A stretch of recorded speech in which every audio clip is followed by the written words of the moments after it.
তো নমস্কার বন্ধুরা, এখন আমি যে বিষয়টা নিয়ে কথা বলবো সেটা হচ্ছে শাকিব খানের তুফান ছবির কালকে একটা প্রেস কনফারেন্স হয়েছে। তো সেখান থেকে আমরা শাকিব খানের তুফান ছবির বিষয়ে অনেক কিছু জানতে পেরেছি এবং তাছাড়াও যখন প্রেস কনফারেন্সে বেশ কিছু ভালো সাংবাদিক যেমন গিয়েছিল, সঙ্গে বেশ কিছু খারাপ সাংবাদিকও গিয়েছিল। তাদের অ্যাকচুয়ালি উদ্দেশ্য ছিল শাকিব খানের তুফান ছবি বা শাকিব খানকে নিয়ে ছবি নিয়ে তাদের একটা কন্ট্রোভার্সি করা। তাদের অ্যাকচুয়ালি তো প্রশ্ন করার কোনো মোটিভ ছিল না, তারা গিয়েছিল কন্ট্রোভার্সি করে নোংরামি করতে ওখানে। তো সেই সমস্ত সাংবাদিকদের আমি কিছু জবাব দেওয়ার ব্যবস্থা করব।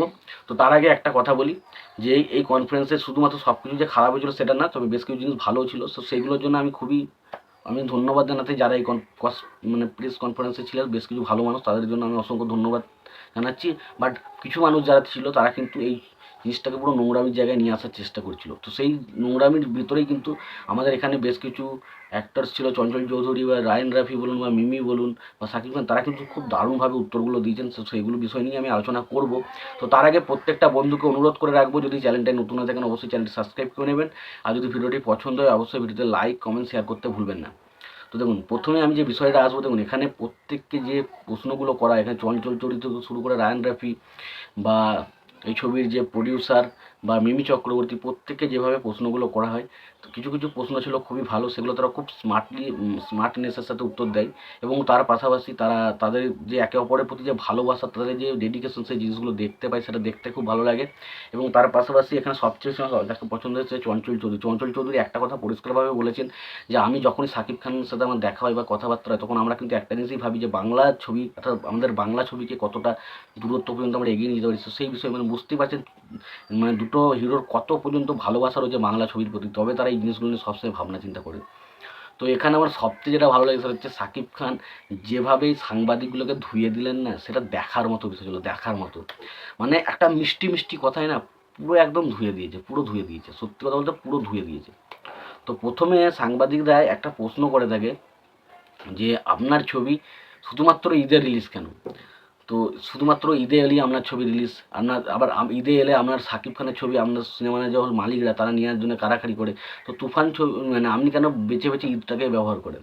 শাকিব খান তিনি একটা মিষ্টিভাবে উত্তর দিয়ে বলেছেন যে দেখুন, আমি 25 বছর ধরে সিনেমা ইন্ডাস্ট্রিতে সিনেমা করছি এবং 25 বছর ধরে আমি কত সিনেমা করেছি, যার মধ্যে অনেক সিনেমা আমার ঈদের বাইরে রিলিজ হয়েছে এবং সেগুলো বক্স অফিসে সফলও হয়েছে।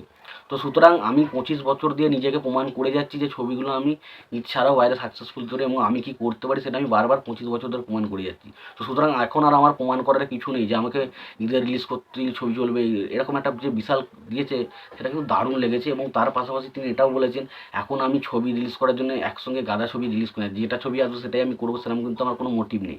এখন আমি ছবির কন্টেন্টটা দেখে আমি ছবিটাকে সাইন করি এবং সেই ছবিটা ভালো না খারাপ সেটার উপর নির্ভর করে।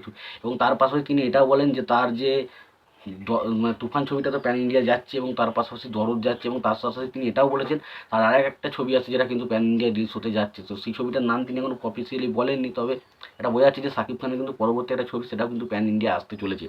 সুতরাং শাকিব খান কিন্তু একটা প্রচণ্ড কনফিডেন্ট এবং সে এখন যে কোনো ছবি এলেই সে কিন্তু ছবি করবে না, কারণ ছবির কন্টেন্টের উপর তার দম রয়েছে। এবং তার পাশাপাশি তিনি একটা জিনিস খুব ভালো বলেছেন যে তিনি বলেছেন যে দেখুন, একটা ছবি আমার রিলিজ করেছে, সেখানে কোনো বলিউড এবং হলিউডের ছবিগুলোর পাশাপাশি আমার ছবিটা চলবে, এবং সেখানে যদি আমার কন্টেন্টে কোনো দম না থাকে তো সেই ছবিটা আমরা ওখানে চালাবে কী করে?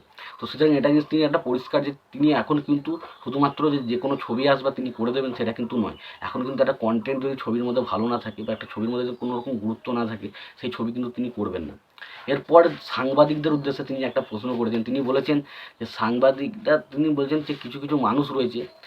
তিনি এই উত্তরটা এত সুন্দরভাবে দিয়েছেন না, জাস্ট আমার দারুণ লেগেছে। তিনি বলছেন যখন দেখবে একটা বাড়িতে পাশের বাড়ির একটা ছেলে খুব ভালো পড়াশোনা করে, যখন তাকে বলে এই ছেলেটা উঠুক না 5-6-এ উঠুক, অবস্থা খারাপ হয়ে যায়।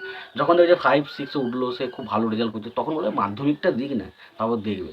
মাধ্যমিকে খুব ভালো রেজাল্ট করলো, মানে উচ্চ মাধ্যমিকটা দিক না, তারপর বুঝতে হবে কেমন রেজাল্ট। তখন উচ্চ মাধ্যমিক দিল, যে পড়াশোনায় ভালো করলে কী হবে, চাকরি পাবে না, তখন চাকরিটা পেলো, চাকরি ভালো পেলে কী হবে, বেতন পাবে না। তো বেতনে যখন ভালো পাচ্ছে তখন তারা এবার এরমভাবে বলতেই থাকবে। সুতরাং এখানে শাকিব খান একটা জিনিস বোঝাতে চেয়েছে যে তার ছবি ভালো, যতই ভালো সে ছবি বানায় না কেন, যারা তাকে নিয়ে খুদ বার করা তারা কিন্তু খুদ বার করেই যাবে।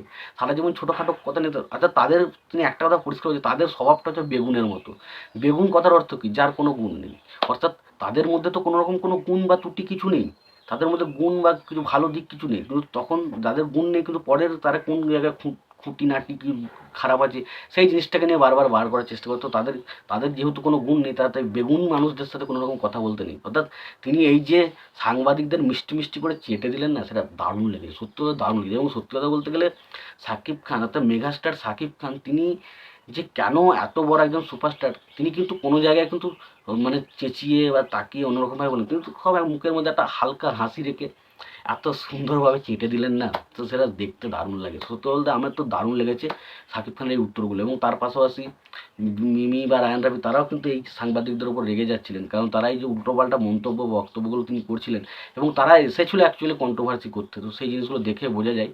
তো সত্যি বলতে এই সমস্ত মানুষজন থাকবেই, সব জায়গাতেই রয়েছে, তো সেটা নিয়ে কোনো কনফার্ম। এবং সত্যি কথা বলতে আবার আরেকজন মানুষকে আমি দেখেছিলাম একটা কিছুদিন আগে ইন্টারভিউতে, তো তিনি বলছেন যে সেটার কথা আমি না পরে আসবো, পরে কথা বলবো, যে ঝন্টু বলে একজন আছে, আমরা সবাই জানেন বাংলাদেশে, তো তিনি বলছেন সাকিব খানের তুফান ছবিটা চলবে না, রিভেঞ্জ ছবিটা। কারণ কি না, কারণ হিসাবে তিনি জানাচ্ছেন যে সাকিব খানের তুফানের টিলার রিলিজ করেনি, রিভেঞ্জের টিলার রিলিজ করেছে। ও ভাই ঠিক আছে, চুপ চুপ, অনেক বলেছেন, আর বলবেন না। এরকম এরকম শুনলে জাস্ট হাসি পাই না, মানে আমাদের তো হাসি পাচ্ছে, সেটা আপনি নিজেদেরকে একটা হাস্য কৌতুক হিসাবে তৈরি করছেন, জাস্ট হাসাবেন না, ভালো লাগছে না। তো সত্যি কথা বলতে আমার সত্যি কথা বলতে শাকিব খানের জবাবটা দুর্ধর্ষ লেগেছে, এবং সত্যি কথা যেভাবে দিয়েছে মিষ্টি মিষ্টি করে। তো তোমাদের কেমন লেগেছে শাকিব খানের জবাবটা অবশ্যই জানিয়ে দেওয়ার, ভিডিওটি পছন্দ হলে অবশ্যই লাইক কমেন্ট শেয়ার করতে ভুলো না। চ্যানেলটি নতুন থাকে অবশ্যই চ্যানেল সাবস্ক্রাইব করে দিও, পাশে বেল আইকনটা অবশ্যই প্রেস করে দিও।